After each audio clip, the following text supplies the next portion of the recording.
quisiera fundamentalmente hacer referencia en la dedicación de este programa a las dos batallas de marzo.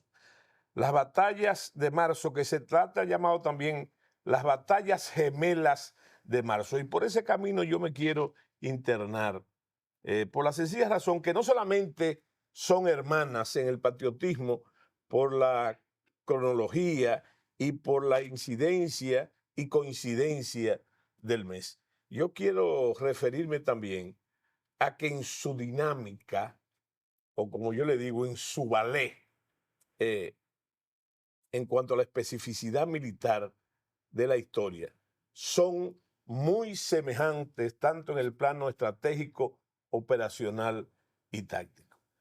Y por esa secuencia yo quiero hacer mis primeras puntualizaciones de manera introductoria, que son aclaraciones. Lo primero es que en el imaginario popular y en la mente de algunos historiadores que no están obligados a conocer la especificidad militar, se confunde bastante el hecho, tres términos, campañas, batallas y combates. Para el dominicano común son batallas todas. Sin embargo, dentro de la doctrina militar son tres cosas diferentes y muy relacionados. Lo primero es que las campañas, que son los constituyentes de la guerra como tal, están compuestas por batallas. Las batallas son encuentros y choques entre fuerzas de maniobra de determinada magnitud. Y los combates, escaramuzas y encuentros son los componentes integrantes de la batalla con un objetivo común. Hecho esa especificidad, esa aclaración, yo quiero decirles también que en el caso que nos ocupa, la guerra de independencia, se habla, y lo digo porque en el uso del hipérbole, pecado que cometemos todos, se habla que la batalla de Azua del 19 de marzo de 1844 y la batalla de Santiago del 30 de marzo de 1844 salvó la República. Bueno, la salvó en su momento, porque quiero reiterarles, y es algo bien sabido también, que la guerra de independencia estuvo compuesta por 4 campañas. Y esas 4 campañas de guerra, y la voy a decir, 1844 la primera campaña, 1845 la segunda campaña, 1849 la tercera campaña y 1855 y 56 la cuarta campaña. Son las operaciones que constituyen en realidad la guerra de independencia. En ese sentido, debo decirles que la batalla de Azua del 19 de marzo y la batalla de Santiago del 30 de marzo de 1844 son las principales batallas, las dos principales batallas de la primera campaña del 1844. En ese sentido, quiero cerrar mi primera intervención introductoria diciéndoles que en el caso de la batalla de Azua, debemos tener muy en cuenta no solamente el trabajo brillante que han hecho los historiadores dominicanos, sino también los cronistas haitianos. Siempre se ha querido como disminuir el impacto de esas glorias militares nacionales. Y el hecho más recurrido es, bueno, yo no me explico cómo hay tantos muertos haitianos y tan pocas bajas dominicanas. Sin embargo, en esos cronistas haitianos, tales como Charles Dorval y Dorbel Dorval, ustedes van a encontrar que la cantidad de muertos haitianos es mayor a la que nuestros historiadores Así dicen. es. Y las bajas dominicanas son casi exactamente como la dicen los nuestros. Como todos saben, el manifiesto de la independencia fue el manifiesto del 16 de enero de 1844, antes de la declaración de la independencia, que fue en la noche más alta de febrero, el 27 de febrero de 1844. Bueno, el primer ejército de la República como tal Y yo me imagino las expectativas que eso causó. Y si cierro los ojos, me parece estar viendo ahí cómo vinieron en especie de barcas, de barcazas, cruzando desde Pajarito a la ciudad de Obando. Ustedes van a ver que llega, hay una discusión con eso, el 6 o el 7 de marzo a la ciudad de Santo Domingo. Y lo atrae el general, digo, el señor Pedro Santana, todavía no era general, eh, lo trae aquí desde las regiones orientales. Bueno, el día 10, esa es la sinopsis, tras una proclama incendiaria, que recuerdo un párrafo que dice que había que asesinar la hidra de la discordia en su cuna, refiriéndose a la independencia dominicana, el presidente haitiano Charles Jourdain cruza la frontera sur, o sea, los límites del sur, por el camino de los lagos.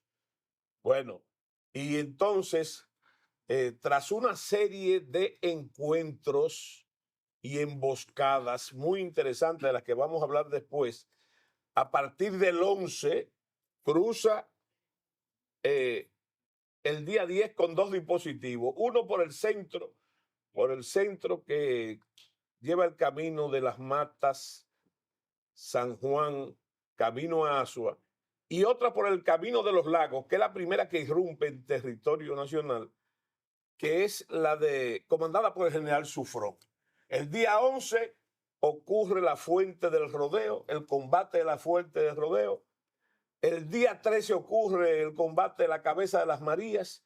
Y el día 18, el combate de las Icoteas por ahí, por la laguna de Cabral. Me gustaría, con la venia de todos ustedes entonces, darle paso a nuestro querido amigo, nuestro primer expositor. Quiero puntualizar específicamente algunas cosas que me parecen muy importantes para entender por qué fue el triunfo de la batalla del 19 de marzo.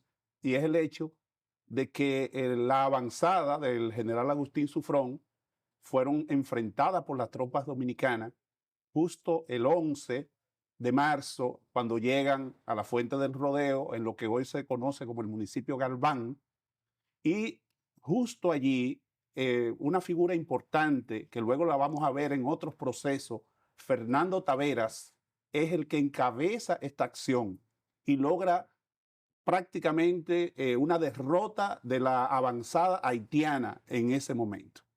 Eso fue muy importante y el historiador José Gabriel García lo designa como el bautismo de sangre de la República.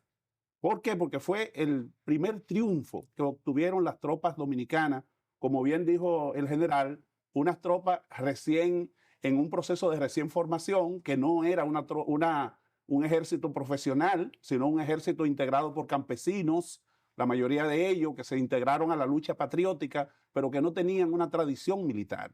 No obstante, esa derrota contribuyó a elevar el espíritu patriótico de los participantes.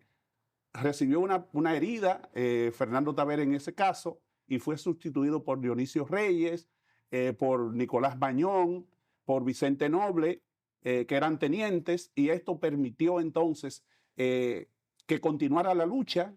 En las Cabezas de las Marías, las tropas dominicanas no tuvieron la mejor suerte el día 13 de marzo, porque logró Agustín Sufrón logró integrar a, digamos, los distintos regimientos, y eso le permitió derrotar a los dominicanos ahí en las Cabezas de las Marías. No así un poco más allá, entre lo que es las Marías y Asua, o sea, en ese trayecto, en la Jicotea, pues ahí las tropas dominicanas reforzadas por personas llegadas de Santo Domingo y de Baní, como es el caso de Manuel Mora y otros, pues logra darle una derrota importante a eso del 18 de marzo, impidiendo prácticamente que la tropa del general Agustín Sufrón pudiesen llegar a la batalla del 19 de marzo.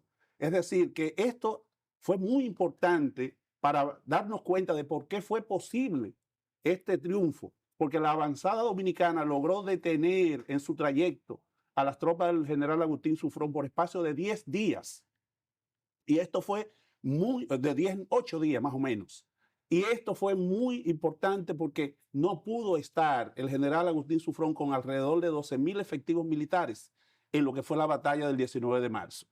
Y es en ese contexto que hay que entender entonces cómo esa guerra de guerrilla que hicieron los dominicanos fue muy importante para dilatar la presencia del general Agustín Sufrón. Si nos llevamos de Charles Dorval y Dorbel Dorval, ambos venían, uno en la columna de Sufrón y otro en la columna de Gerard.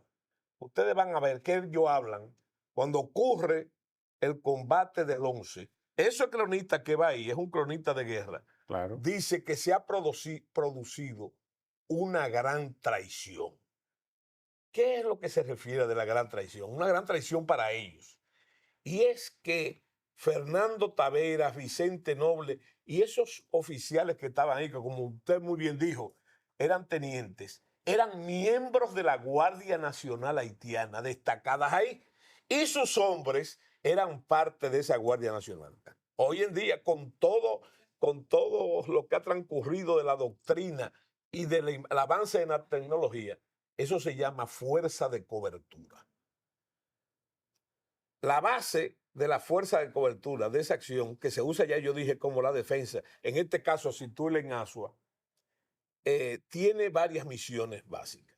Y en este caso, es importante introducir aquí el hecho de que la batalla de Asua, en general, se ganó en los días anteriores. En esos 10 días. ¿Pero por qué? Porque recuerden que por los lados del Camino de los Lagos, que comandaba el general Sufrón, era, como usted dijo, entre 10.000 y 12.000 hombres. Pero por el centro, encabezado por el presidente Charles Gerard Aynet, por San Juan, Las Matas, San Juan, camino a Asua, habían 10.000 más. Así es. El propósito de las avanzadas era impedir, y usted lo insinuó también, era impedir que las dos columnas, en este caso 22.000 hombres, se juntaran para atacar a Asua. Si eso ocurre, no hay para nadie. Las tropas dominicanas fueron derrotadas. Pero sin comunicaciones, cosa bien, sin comunicaciones, con pocas armas, sin vehículos y a pie. Ellos hicieron, los dominicanos hicimos el trabajo de la fuerza de cobertura. Y el gran comandante de eso, ya yo dije, sin comunicaciones, sin armas, entonces era un señor que se llamaba Antonio Duvergé.